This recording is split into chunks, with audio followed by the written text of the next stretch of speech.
Guntur Sampath Nagar 20వ division అధ్యక్షుడు కొలసాని బాలకృష్ణ కూటమి నాయకులు ఏర్పాటు చేసిన ఉచిత వైద్య శిబిరాన్ని జనసేన ప్రధాన కార్యదర్శి బోనబోయిన శ్రీనివాస్ యాదవ్ ప్రారంభించారు. పేదలకు ఎంతో అవసరమైన వైద్యాన్ని అందించేందుకు కూటమి నాయకులు శిబిరం ఏర్పాటు చేయడం అభినందనీయమని శ్రీనివాస్ యాదవ్ కొనియాడారు. ఈ కార్యక్రమంలో 18వ వార్డు అధ్యక్షుడు శారం రమేష్, కూటమి నాయకులు తన్నీరు కృష్ణ, రహీం, కోటంశెట్టి బాలరాజు తదితరులు పాల్గొన్నారు. టీడీపీ నాయకులు, బీజేపీ అందరూ వారికి తోడ్పడడం ఇచ్చి ఇక్కడ ఒక వైద్య శిబిరాన్ని ఏర్పాటు చేయటం, ఇక చుట్టుపక్కల ఉన్నటువంటి పేద వర్గాల వారందరూ కూడా వచ్చి అందరూ కూడా వైద్య శిబిరాల సహాయం అంటే ఉచితంగా వైద్య శిబిరంలో అందరూ వచ్చి కూడా వారికి అన్ని చెకప్ చేయించుకుంటా ఉన్నారు.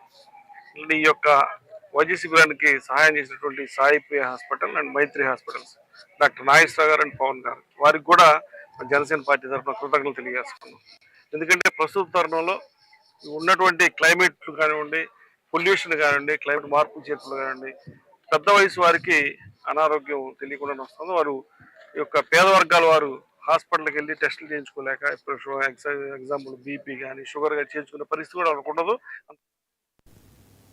కాకినాడ జిల్లా పిఠాపురంలో బైక్లు చోరీ చేస్తున్న అంతర్జిల్లా దొంగను పోలీసులు అరెస్ట్ చేశారు. నిందితుడు